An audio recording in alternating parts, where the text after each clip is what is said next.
श्रीमन्महागणाधिपतये नमः। श्री सीतारामचन्द्राभ्यां नमः। भगवत्यै महाकाल्यै नमः।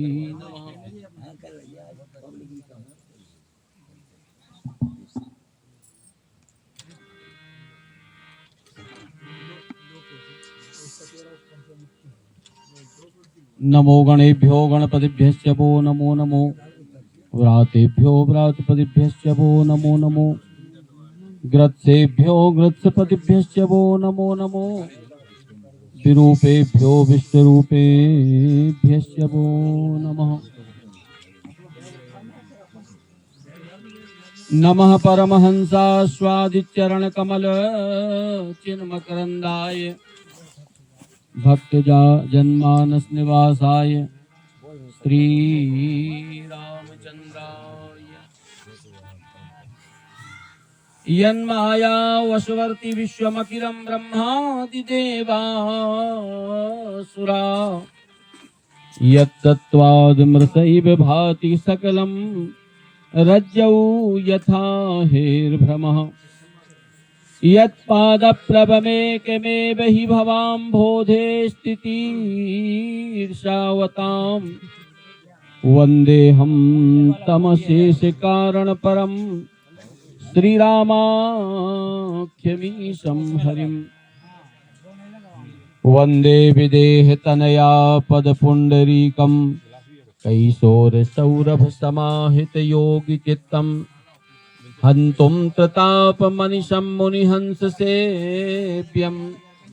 षण्मानिशालि परिपीतपरागपुञ्जम्। खड्गं चक्रगदेषु चापपरिघान् शूलं भुषुण्डीं शिरा। शङ्खं संदधतीङ्करैर्नयनां सर्वाङ्गभूषावृताम्। नीलाश्मद्युतिमास्य पाददशकां सेवे महाकालिकां। यामस्तौत्स्वपिते हरौ कमलजो हन्तुं मधुं कैटभम्। मनोजवं मारुततुल्यवेगं जितेन्द्रियं बुद्धिमतां वरिष्ठं। वातात्मजं वानरयूथमुख्यं श्रीरामदूतं शरणं प्रपद्ये। गुरुर्ब्रह्मा गुरुर्विष्णु गुरुर्देवो महेश्वरः।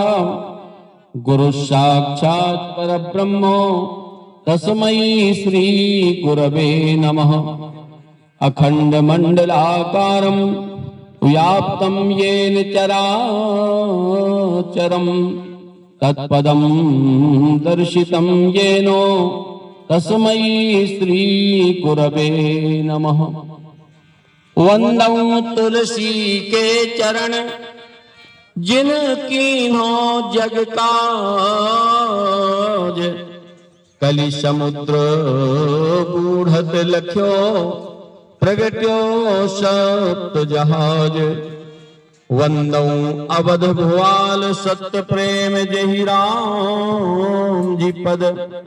बिछुरत दीन दयाल प्रिय तनु तृण इव परिहर्यु। बिछुरत दीन दयाल प्रिय तनु तृण इव परिहर्यु। अखिल कोटि ब्रह्मांड नायक परात्पर परब्रह्म अकारण करुणा वरुणालय लोकाभिराम मनोभिराम जनानंद वर्धक आनंद कंद भगवान श्री सीतारामचंद्र जी।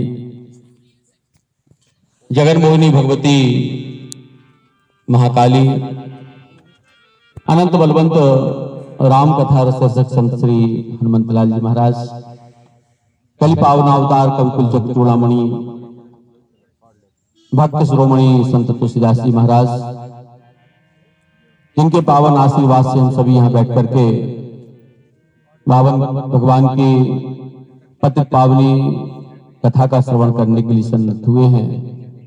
ऐसे अनंत सुहृद पूज्यपाद स्वामी जी महाराज, ब्रह्मलीन पूज्यपाद सुमन जी महाराज, मंच पर विराजमान राष्ट्रीय स्तर पर श्री राम कथा का एवं अन्य पुराणों के माध्यम से भी सनातन का निरंतर प्रचार प्रसार करते हुए हम सभी के स्नेही पंचरसाचार्य श्रद्धेय श्री विष्णु शास्त्री जी मंच का संचालन करते हुए नवोदित कथावाचक और इस मंच के लिए प्रथम वर्ष से अब एक नए संचालक के रूप में जिनकी नियुक्ति की गई है माननीय सुदामा जी, दीक्षित जी, पाठक जी, संगीत के प्रदेश ही नहीं देश में भी सशक्त हस्ताक्षर के रूप में जिनकी ख्याति है सम्माननीय दुबे जी, जो आज इस सत्र में हमें संगीत पर संगत देने के लिए यहाँ सन्नद्ध हैं। उनके साथ अतई से पधारी हुए संगीतकारजन भगवान की पावन कथा का श्रवण करने के लिए हाँ बाहर से भी आ चुके हैं श्रोता, कुर्गी से भी आए हैं, चंदी बेरखेड़ी तरफ से भी आए हैं, तो ग्रामीण और अन्य क्षेत्रों से हाँ रजवाड़ा से भी यहाँ श्रोता पधारे हुए हैं, तो अन्य अन्य गांव से और ग्राम से पधारे हुए समस्त भगवान की पावन कथा का श्रवण करने आए हुए सदग्रस्त श्रोतावृंद, निश्चित रूप से किसी भी कार्य के शुभारंभ में जब थोड़े से विघ्न उपस्थित होते हैं तो उस कार्य में और ज्यादा शक्ति लगा करके हम सफलता की तरफ आगे बढ़ते हैं। सहजता में कोई कार्य संपन्न हो जाता है, सहजता में किसी कार्य में सफलता मिल जाती है, तो परिश्रम क्या होता है इसका आभास नहीं हो पाता। इसलिए नीति शास्त्र में तो यहां तक आया है कि बड़े से बड़े पहाड़ सामने आ जाएं, बड़े से बड़े समुद्र सामने आ जाएं, कार्य भी यदि हमारा सामना करने का प्रयास करे, उसके बाद भी जो कार्य हम हाथ में ले चुके हैं उसे आगे बढ़ाएं, बस वही पुरुष कहे जाते हैं। हवा के साथ तो जो तिनके होते हैं ना वो भी उड़ जाते हैं, उनमें भी कोई परेशानी नहीं होती, लेकिन सामना करना शक्ति का सूचक होता है, उसे वही पुरुषत्व है। आज कुछ व्यवहारिक कठिनाई लाइफ के कारण आ रही है, लेकिन फिर भी हमारी जो श्रद्धा है, हमारा जो प्रेम है वो कथा के प्रति है और उस कथा का हम श्रवण करने के लिए यहाँ पधारे हुए हैं। ये पहली बार कुछ दिनों के बाद ये संयोग बन रहा है कि जिनके उपस्थिति में हम आशीर्वाद लेते हुए दिव्य सत्संग का आनंद लेते थे, ऐसे पूज्यपाद स्वामी जी महाराज नर्मदा जी की प्रदक्षिणा में हैं, जो पदयात्रा के माध्यम से प्रदक्षिणा कर रहे हैं और फोन के माध्यम से उनका आशीर्वाद हमें मिला कि कार्यक्रम में निरंतरता रहना चाहिए। बड़ी बड़ी विपत्तियों में कार्यक्रम नहीं रुका, तो आज कुछ परिस्थिति है, यात्रा में है, समय बहुत ज्यादा लग जाएगा, इसलिए कार्यक्रम विलंब से हो पाएगा, तो कार्यक्रम किया जाए। तो उन्हीं के आशीर्वाद से हम सभी यहाँ बैठ करके एक सप्ताह के लिए पावन भगवान की कथा सुनने का प्रयास करते हैं। विगत 57 वर्षों से चलने वाले इस मानस यात्रा का ये नवीन सत्र अब हम कुछ ही क्षणों के पश्चात प्रारंभ करने जा रहे हैं। सप्तदिवसीय इस मंच से कथा कहना है तो मन ये बना है कि आद्योपांत कथा यदि हो जाए संक्षेप में तो बहुत आनंद होगा, क्योंकि भगवान की जो कथा है जहां सम्मेलन की पद्धति होती है, सम्मेलन की पद्धति में कुछ विषयों पर विचार किए जाते हैं, किसी एक पक्ष को लेकर के, किसी एक विषय को लेकर के, लेकिन जहां निरंतरता सप्ताह की है तो सप्ताह रूप में ज्ञान एक होना चाहिए। और आप अच्छी तरह जानते हैं कि हमारे जितने प्रकार के सत्कर्म शास्त्रों ने बताए हैं, उन सारे सत्कर्मों में सर्वोत्कृष्ट जो सत्कर्म है वो है भगवान की कथा का श्रवण। हम हाथ से पूजा करते हैं, सिर से प्रणाम करते हैं, पैरों से चल करके तीर्थ आदि जाते हैं, धन के माध्यम से दान यज्ञ आदि कर लेते हैं, तो ये जितनी भी क्रियाएं होती हैं ये बाह्य क्रियाएं मानी जाती हैं। बाहर के जो हमारे अंग हैं, हाथ हमारे काम कर रहे हैं, आंख हमारी काम कर रही है, सिर हमारा काम कर रहा है, पैर हमारे काम कर रहे हैं, और बाह्य अंगों से किए जाने वाले कार्य यदि पूरी एकाग्रता के साथ नहीं होते तो ऐसी स्थिति में वो केवल बाहर का अभ्यास मात्र बनकर के रह जाते, क्योंकि उनका भीतर प्रवेश नहीं होता। कई बार हम पूजा करते हैं और पूजा करते करते किसी से बात भी करने लगे, किसी को देखने भी लगे, किसी से कोई सामग्री मांगने भी लगे, तो ऐसी स्थिति में जो हमारी एकाग्रता भंग होती है उस एकाग्रता भंग होने के कारण वो जो कर्म है वो पूर्ण फलदायी नहीं हो पाता। इसलिए पद्म पुराणकार कहते हैं कि द्रव्य यज्ञास तपो यज्ञा योग यज्ञास तथा परे स्वाध्याय ज्ञान यज्ञस्तु तेतु कर्म विसूचका सत्कर्म सूचको नूनम ज्ञान यज्ञ स्मृतो विधोई सतु भागवतालापाते तु गीतम सत सुकादि। द्रव्य के माध्यम से किया जाने वाला कर्म हो सकता है, लेकिन वो बहुत ज्यादा प्रभावशाली इसलिए नहीं है कि उस द्रव्य की उपलब्धि कहां से, उस द्रव्य को हम कहां से लेकर के आए। यदि किसी के साथ छल किया है, धोखा किया है, झूठ बोले हैं, चोरी की है और ऐसी स्थिति से आया हुआ जो पैसा है, द्रव्य है, उससे कोई पूजन की जाएगी तो वो पूजन फलदायी नहीं होगा। शरीर के द्वारा भी किए जाने वाले कोई कर्म यदि मन नहीं लगा, बात समझना, मन नहीं लगा और केवल शरीर से कोई कर्म हो रहा है, किसी के दबाव में हम काम कर रहे हैं, किसी का चेहरा देख करके काम कर रहे हैं, किसी के कहने के कारण काम कर रहे हैं, तो ऐसी स्थिति में शरीर से किए जाने वाला जो कर्म होता है वो केवल ऊपर ऊपर रह जाता है, भीतर प्रवेश नहीं करता। और जब तक अंतस में हमारा सत्कर्म प्रवेश नहीं करेगा तब तक फलदायी नहीं। ऐसे ही सारे कर्मों की आप व्याख्या कर सकते हैं, उन्हें समझ सकते हैं, लेकिन भगवान की जो कथा है ये कथा भीतर तक प्रवेश करती है। प्रविष्टः कर्णरंध्रेणो स्वानाम भक्त सरोरुहम। पुराणकार कहते हैं कि ये घुसती है भीतर।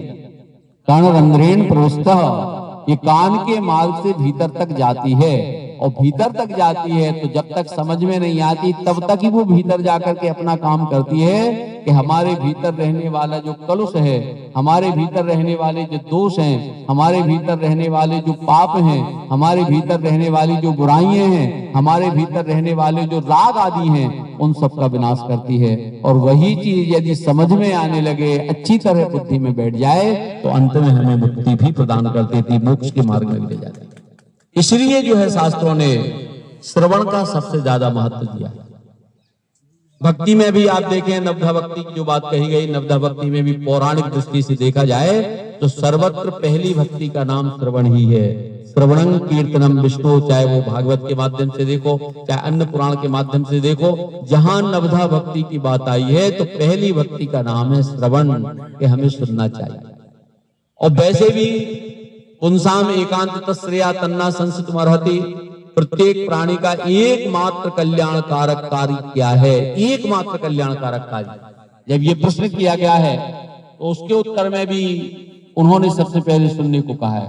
तस्माद एकेन मनसा भगवान सात्वताम पति श्रोतव्य। सबसे पहले आपको भगवान के लिए सुनना पड़ेगा, सबसे पहले भगवान के श्रवण करने का अभ्यास बना लो, और भगवान की कथाओं के सुनने का अभ्यास होगा तो बाकी जो सत्कर्म हमारे जीवन में होंगे वो सारे सत्कर्म हमारे कल्याण के साधन बन जाएंगे, पुण्य के भागी बन जाएंगे। और यदि भगवान को हम सुन नहीं पा रहे हैं कथा, अच्छा वहां उन्होंने कह दिया ये कि हम कितने भी अच्छे सत्कर्मी हो जाएं, कितने भी बड़े जो है पुण्यात्मा बन जाए, कितने भी बड़े अच्छे कर्म करने वाले बन जाए, लेकिन यदि अच्छे कर्म करते हुए भी भगवान की कथा श्रवण करने में हमारा मन नहीं लग पा रहा, भगवान की कथा को हम मन से नहीं सुन पा रहे हैं, तो समझ लेना कि हमारे किए जाने वाले जो सत्कर्म है ना, वो सत्कर्म भी केवल प्रदर्शन है, वो सत्कर्म नहीं हो सकते। इसलिए हमने यदि गंगा स्नान किया है, नर्मदा स्नान किया है, तीर्थ दर्शन किए हैं, दान किया है, यज्ञ किए हैं, तो इन तत्त प्रकार के सत्कर्मों का हमें पुण्य मिला कि नहीं मिला, इसका एकमात्र प्रमाण है कि हमारे द्वारा जो भी सत्कर्म बाहर से किए गए हैं, यदि उसका पुण्य हमें मिला होगा तो निश्चित रूप से भगवान की कथा में मन लगेगा। और यदि कथा में मन नहीं लग रहा तो जो भी सत्कर्म हमने आज तक किए उनका हमें पुण्य नहीं मिल रहा। तो वो सत्कर्म की दृष्टि से नहीं की गए, वो सत्कर्म पद्धति से नहीं की गए, वो सत्कर्म नियम से नहीं की गए। तो सर्वत्र केवल भगवान की कथा श्रवण करने की महिमा का सर्वोत्कृष्ट प्रतिपादन है, सर्वप्रथम प्रतिपादन है। और आइए हम भी भगवान की पावन कथा का उसी पद्धति से श्रवण करने का शुभारंभ करें। उससे पहले प्रेम से भगवान के नाम का संकीर्तन। जय सिया राम, जय जय सिया राम, जय सिया राम, जय सिया राम, जय जय सिया राम।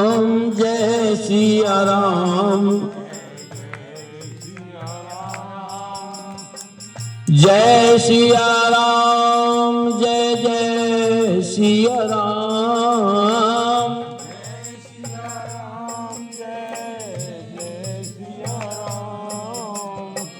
जय सिया राम, जय जय सिया राम, जय सिया राम। जय सिया राम, जय जय सिया राम, जय सिया राम। जय सिया राम, जय जय सिया राम, जय सिया राम। मंगल भवन अमंगल हारी,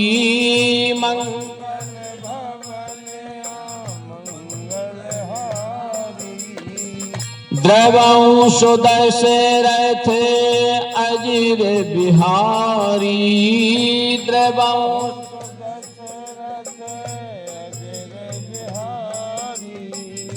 महावीर बिनय बहु हनुमाना, महावीर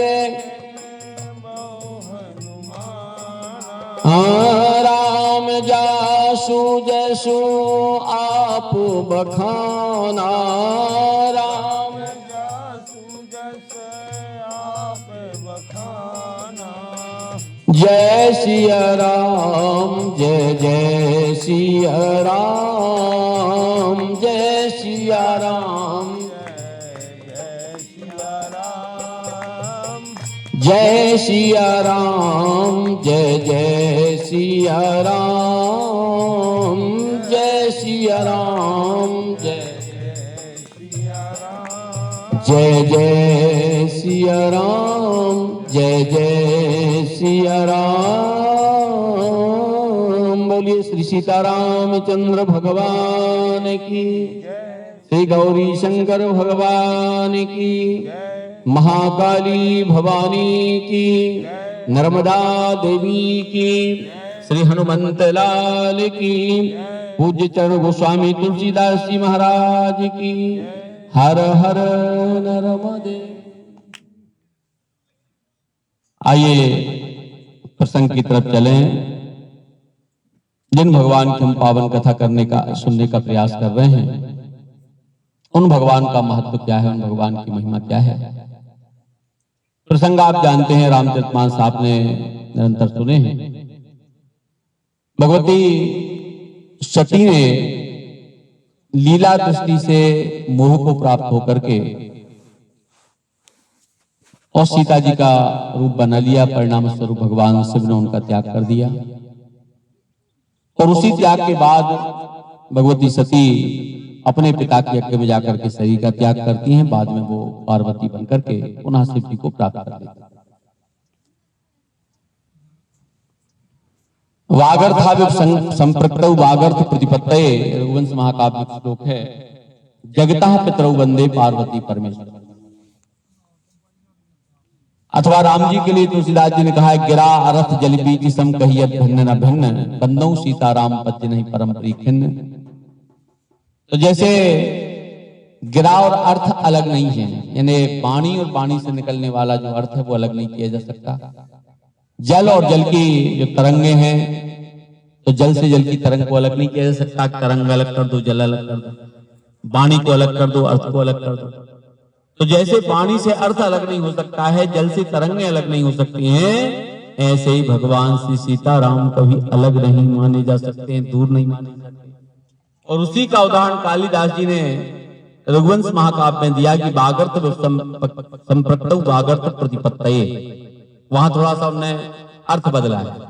वो कहते हैं जैसे वाणी का और अर्थ का भेद नहीं हो सकता, वाणी से अर्थ को अलग नहीं किया जाता, बल्कि उसके आगे वो कहते हैं वागर्थ प्रतिपत्तये। वाणी के साथ जो अर्थ जुड़ा हुआ है ना, ये केवल इसलिए जुड़ा हुआ है कि हम जो कह रहे हैं वो बात आपको समझ में आ रही है कि नहीं।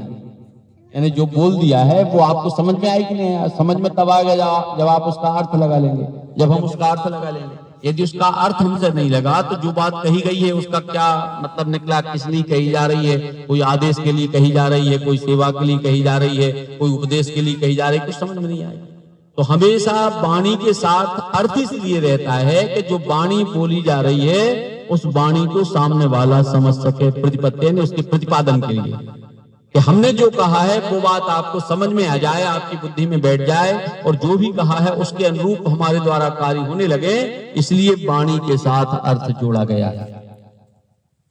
ऐसे ही भगवती पार्वती जी जो है भगवान शिव के साथ कैसे, वहां केवल भेद बता दिया कि वाणी और अर्थ अलग नहीं हो सकता, जल और तरंगें अलग नहीं हो सकती, लेकिन यहां पर उन्होंने आगे बढ़ा दिया कि भगवती पार्वती और भगवान शिव वैसे ही हैं जैसे वाणी और अर्थ है, और वाणी के साथ अर्थ इसलिए आवश्यक है कि यदि वाणी के साथ अर्थ नहीं है तो हमें समझ में नहीं आएगा, हमें आदेश समझ में नहीं आएगा। तो ऐसे ही भगवती पार्वती को शिव जी के साथ जोड़ा गया है कि शिव जी की तपस्या, शिव जी की साधना, शिव जी के भाव, शिव जी की वाणी यदि हमें कहीं से समझ में आएंगी तो पार्वती जी के माध्यम से ही समझ में आएंगी। अकेले शिव जी की सीधी बात हमें समझ में नहीं आएगी, वो किस कोटि में बात कर रहे हैं, किस योग्यता में बात कर रहे हैं, किस ध्यान में बात कर रहे हैं, किस साधना में बात कर रहे हैं। तो शिव भाई जो बड़े बड़े महापुरुष होते हैं, श्रेष्ठतम महापुरुष होते हैं, उनके द्वारा यदि कोई आदेश भी दिया जाता है ना तो उनकी भाषा ऐसी होती कि उनके साथ ही वाले बताएंगे महाराज जी ऐसा कह रहे हैं। आप भी रहते हैं सरों वाले वो पंचकोशी वालों के साथ, अब कब वो कौन सी बात कह दें तो इधर उधर वाला कितना ही ज्ञानी हो नहीं है, उनकी कौन सी भाषा है, वो किस रूप में बात कहना चाह रहे हैं। धोनी वाले महाराज जी थे, यदि किसी को अच्छी तरह गाली आली दे दें, लाठी मार दें तो समझाते थे लोग भैया मिल गया आशीर्वाद, नाराज मत हो ना, ये आशीर्वाद दिया उन्होंने, उनका आशीर्वाद ऐसा ही होता है। यदि वो किसी को गाली दे देते हैं, किसी को लाठी मार देते हैं, तो हर महापुरुष की अपनी एक भाषा होती है, अपना एक बताने का तरीका होता है। ऐसे ही जो उच्चतम साधना की कोटि में विराजमान, निरंतर ध्यान में स्थित रहने वाले भगवान शंकर यदि कोई बात कहना चाहते हैं तो वो बात हमें समझ में तब आएगी जब पार्वती जी साथ होंगी। यदि पार्वती जी साथ नहीं तो बात हमें समझ में आने वाली नहीं। भगवान की ये पावन कथा है ना, इस कथा का बहुत पहले भगवान शिव ने निर्माण अपने भीतर कर लिया था, लेकिन बहुत दिनों पहले निर्माण करने के बाद भी वो कथा हम लोगों को समझ में नहीं आई। भगवान शिव ने किस भाषा में कह दी होगी, किस संकेत में कह दी होगी, किस स्थिति में कह दी होगी, किसी के पल्ले नहीं पड़ी। जिन महापुरुषों जो उसी कोटि में साधना में पहुंच गए, सनकादि ऋषि, वो भले ही उनके निकट बैठ करके उनसे कुछ सीख गए हों, कुछ समझ गए हों, कुछ उनके संकेतों को समझ लिया हो, लेकिन जनमानस को भगवान की कथा समझ में तब आई है जब उनके सामने पार्वती जी बैठी और पार्वती जी ने प्रश्न किया, कथा जो सकल लोक हितकारी,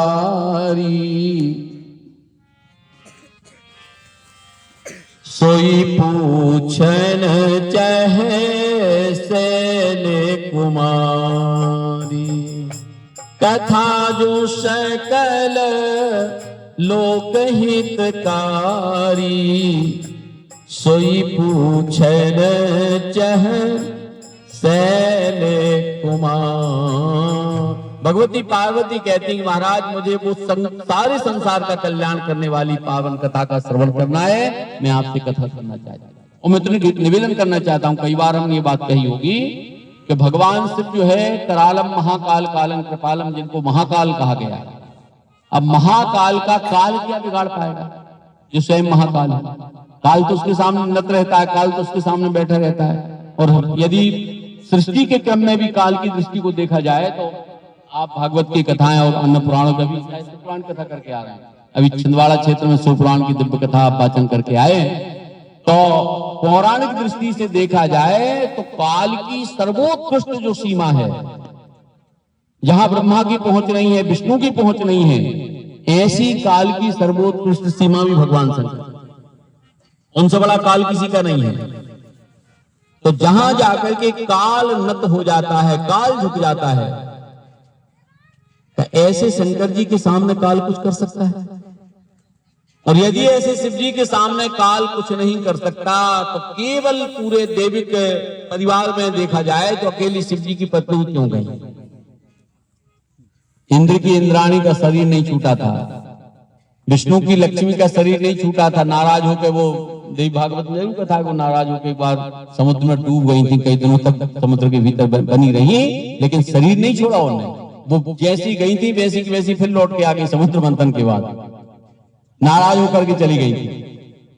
ब्रह्मा की ब्रह्माणी ने कभी शरीर का त्याग नहीं किया है, लेकिन केवल शिव जी के सती जी हैं कि जिन्होंने अष्ट योग अग्नि तन जारा भयु सकल मखाहाकारा, अकेली सती जी ने शरीर छोड़ा। और वो शरीर छोड़ने का एक ही अर्थ है कि भगवान शिव की वाणी संसार को सती जी के माध्यम से समझ में नहीं आ रही थी। सती जी भगवान शिव की वाणी का प्रसार नहीं कर पा रही थी, भगवान शिव के उपदेशों का प्रसार नहीं कर पा रही थी, भगवान शिव के संदेशों का प्रसार नहीं कर पा रही थी। सती जी के माध्यम से संसार के लोगों को बात समझ में नहीं आ रही थी, क्योंकि सती जी जो थी वो दक्ष की बेटी, यानी तीक्ष्ण बुद्धि। और तीक्ष्ण बुद्धि जहां होती है, तेज बुद्धि जहां होती है, उस तेज बुद्धि में विवाद तो पैदा हो सकते हैं, उस तेज बुद्धि में प्रश्न तो पैदा हो सकते हैं, उस तेज बुद्धि से शास्त्रार्थ तो पैदा हो सकता है, लेकिन तेज बुद्धि के बाद कोई बात भीतर समझ में आ जाए, बैठ जाए, ये भरोसा नहीं। वो केवल तभी होता है जब बुद्धि में श्रद्धा प्रवेश कर जाए, और जब तक श्रद्धा का प्रवेश नहीं होगा तब तक जो है हमें कोई बात समझ में नहीं आएगी। तो यहाँ बागर्थ प्रतिपत्ति की जो बात कही गई है कालिदास जी के माध्यम से, ये जानबूझ करके भगवान श्री राम की योजना थी, भगवान श्री राम की प्रेरणा थी, भगवान श्री राम का मंतव्य था, भगवान श्री राम का विचार था कि जो सती भगवान शिव के पास बैठी, यद्यपि ये भी महाशक्ति हैं, ये भी भवानी है, ये भी भव की अर्धांगिनी है, लेकिन फिर भी जिस दृष्टि से ये विराजमान है, उस दृष्टि से शिव जी का जो उपदेश है वो संसार के पास नहीं पहुंच पा रहा। इसलिए मुझे अब इन्हें बदल देना चाहिए। और शंकर जी इस बात को समझ गए थे कि बहुर राम मां यही सुरनावा और प्रेर सती ही जी झूठ। भगवान शिव समझ गए थे कि सती झूठ बोल करके मुझसे दूर हुई हैं, हो रही हैं, तो सती मुझसे दूर नहीं हो सकती झूठ बोल करके, असत्य नहीं बोल सकती।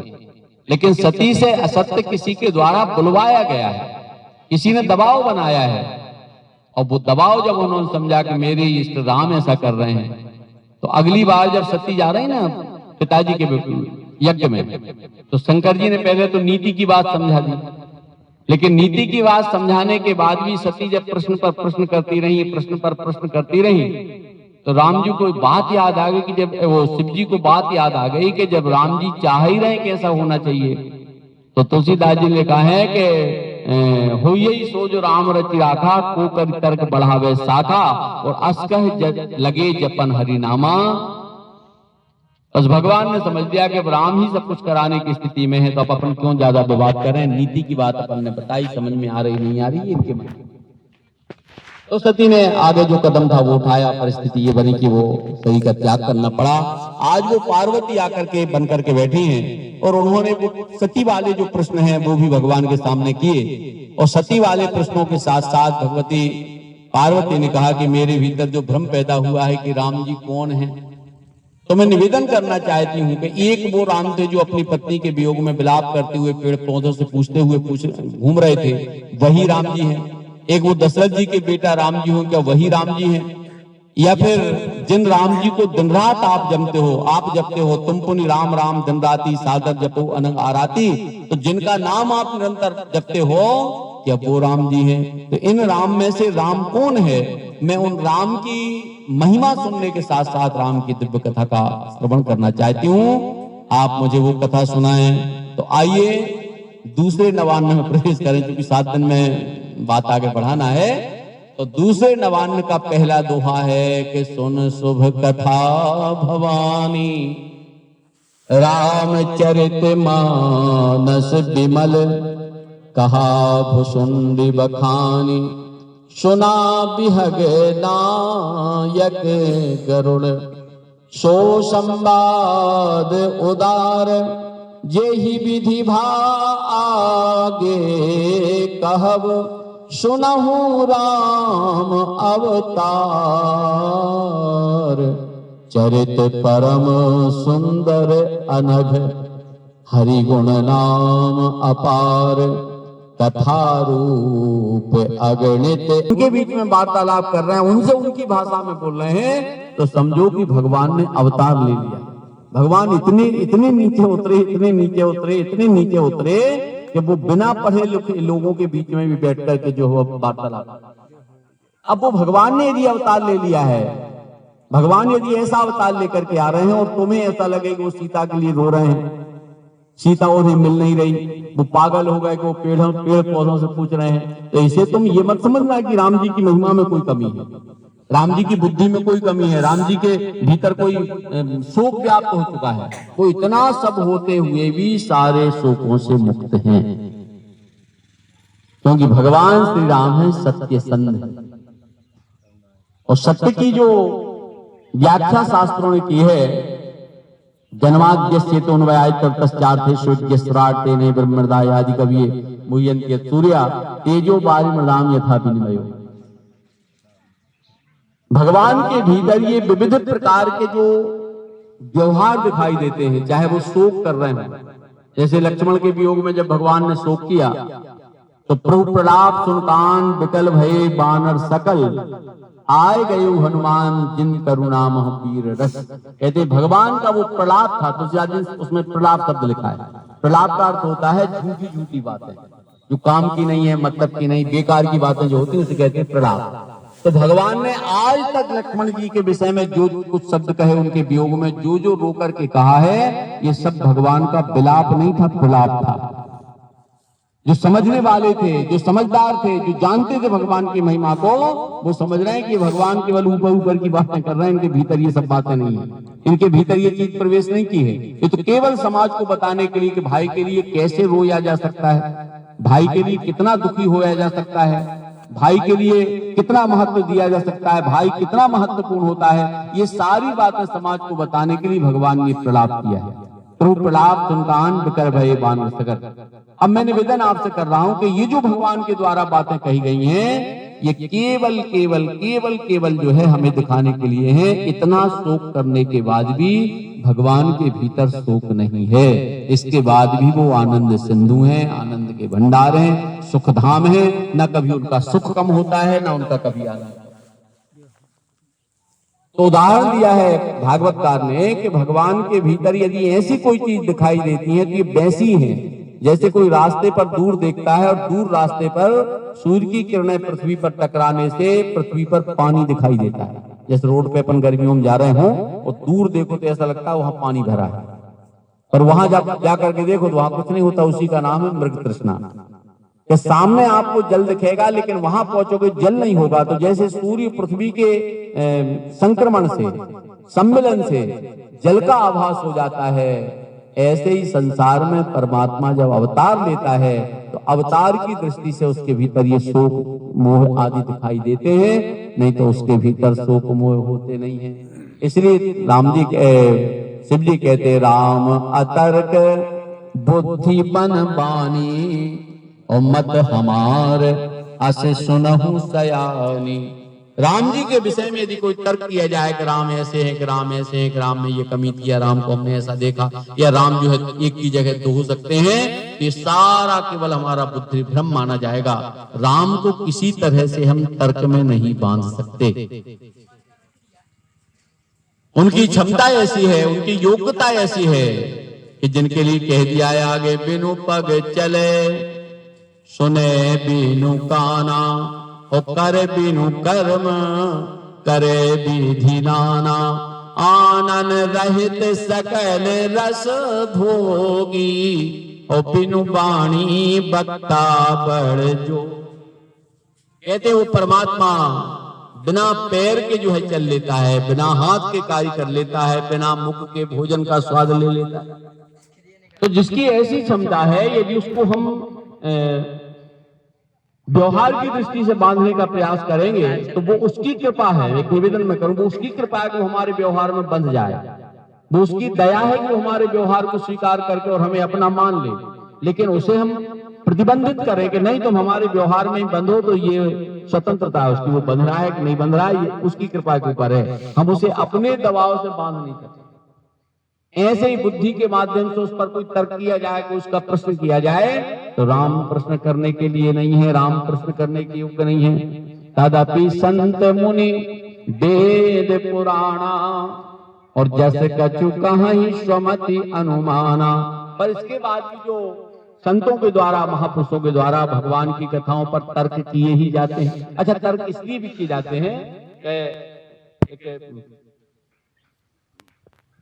शमशाबाद के बहुत अच्छे राम कथा के विद्वान थे जो पूज्य राजेश्वरानंद जी के गुरु थे, राम प्रसाद जी अवस्थी। वकील साहब ने उनका नाम सुना होगा।